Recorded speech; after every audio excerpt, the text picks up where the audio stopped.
Saudações, como vocês estão? Espero que esteja tudo ótimo, porque se não está, vai melhorar.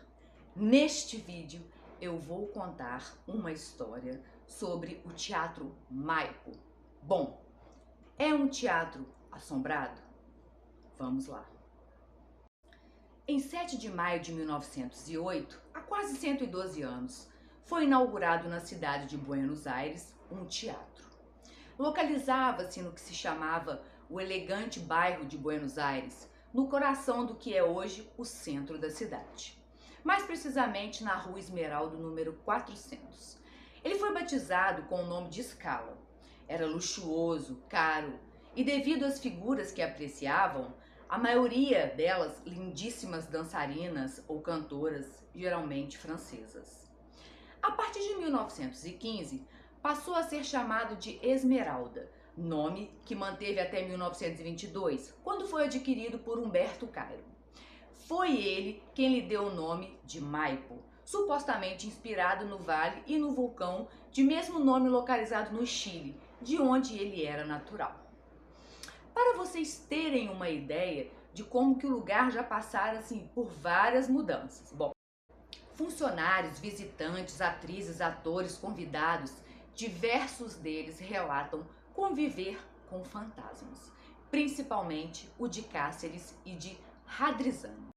Mas por que o funcionário Cáceres é um fantasma?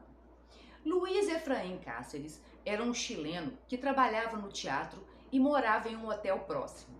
Sem família, ele doou seu seguro de vida e seus poucos bens ao Sindicato dos Maquinistas. Era um funcionário muito limpo, arrumado, organizado. Ele estava encarregado do local do trabalho dos maquinistas. Porém, no início de 1985, Cáceres parecia muito estranho. Seus ex-colegas contaram que ele soube de uma doença terminal e ficou mais solitário e taciturno, até tirar a própria vida. Ele se enforcou em uma altura de 5 andares.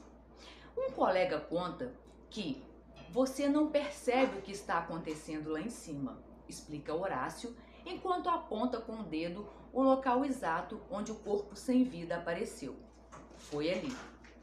Tudo acontecera na tarde de sábado, 4 de maio de 85. Antes da atuação de Mulher do Ano, que foi protagonizada por Susana Gimenez, que era uma famosíssima atriz, Cáceres chega, calado, como todos os dias, mas um colega o vê como estranho. Ele havia falado comigo meia hora antes de se matar. Ele era uma pessoa triste, daqueles que fecham as cortinas. Eu estava conversando com o bilheteiro e Cáceres apareceu e falou assim devagar. Ele estava triste. Então voltei ao meu trabalho e fui ligar o aquecimento. O bilheteiro ficou lá sozinho quando Morelli, chefe da eletricidade, veio cerca de 1 hora depois e me disse: Cáceres se enforcou. Passou por uma corda amarrada a um cano fino e horizontal, parte de um galpão, amarrou-a no pescoço e caiu de um pilar. Horácio subiu as escadas e o corpo se moveu assim, fazendo um balanço. Não passava das 18 horas. A polícia foi notificada. Após o término da função, por volta de 23 horas, ele foi retirado por uma janela interna do 2º andar e em seguida para a rua. E, como não tendo família, o Sindicato dos Maquinistas encarregou-se das últimas diligências para sepultar. Levaram-no ao necrotério na Rua Córdoba. Porém, Gimenez e o público só soube do acontecido no final do espetáculo. Não havia como retirar o corpo de lá, sendo que as pessoas transitavam o tempo todo e seria muito chocante ver essa situação. A atriz diz que nunca o viu, mas ouve ele andar de um lado para o outro e que quando ela saía do camarim, percebia que suas coisas foram remexidas. Entre seus ensaios, ela sente a presença de Cáceres e fala com ele, embora não obtém resposta. Pessoas também relatam escutar uma risada bem peculiar, e é de Horácio Cortez, alguém que foi gerente do salão por 25 anos e que decidiu ficar lá depois de sua física partida. Eles o reconhecem pelo riso. Há outro fantasma bem conhecido. A outra pessoa falecida é o ator Ambrósio Hadrizzani. Sua morte ocorreu em decorrência de um incêndio no Maipo, ocorrido em 6 de setembro de 1943.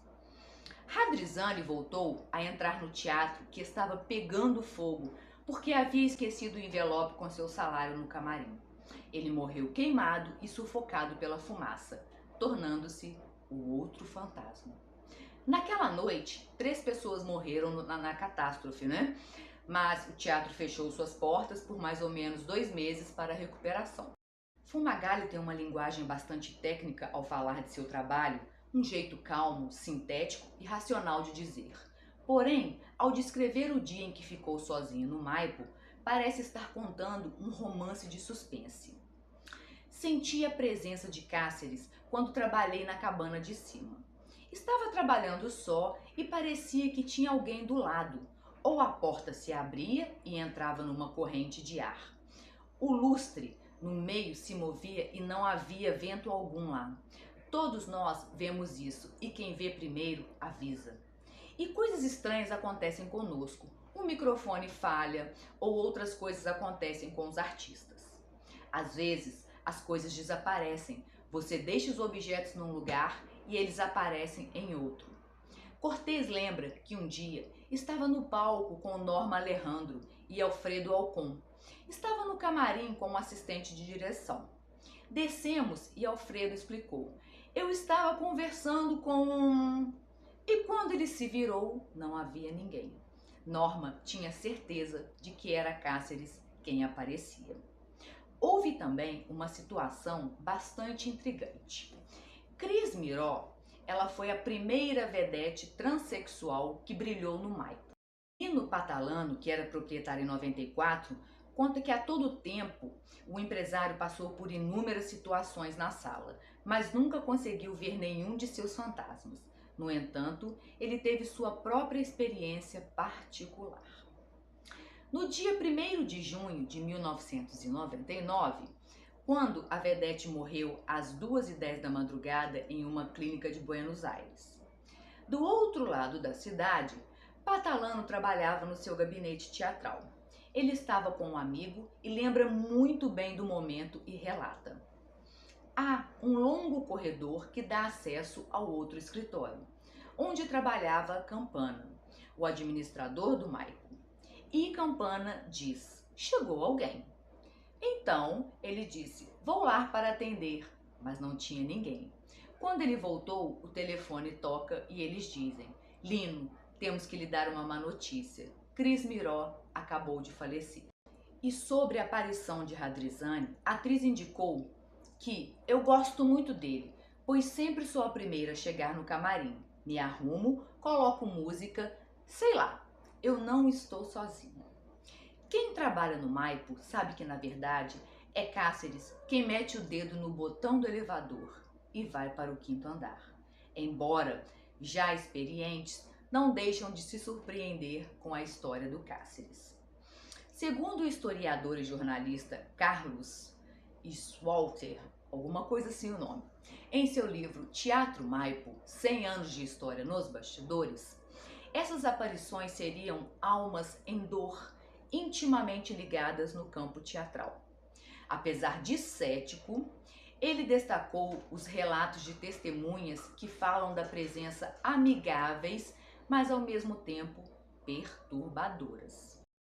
Bom, está aí a história, né, fantasmagórica do Teatro Maipo. Eu não sei vocês, mas há lugares que realmente tem uma energia diferente, né? É impressionante. E não é um ou outro que sente, são várias pessoas. Então, quando você se depara numa situação em que várias pessoas relatam as mesmas coisas, aí tudo fica mais tenebroso, né? E difícil de duvidar. Porque pensa-se assim, se alguém diz, olha, eu vi, eu senti Deus. Olha, eu vi, eu senti o meu pai falecido. Por quê? Por que que um está certo e o outro está errado?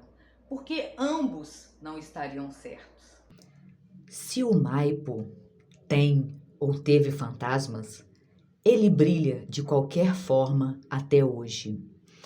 O Maipo apresenta diversos artistas e são, assim, centenas de espetáculos maravilhosos. É um esplendor. O Teatro Maipo, ele é simplesmente o teatro. É maravilhoso as suas apresentações.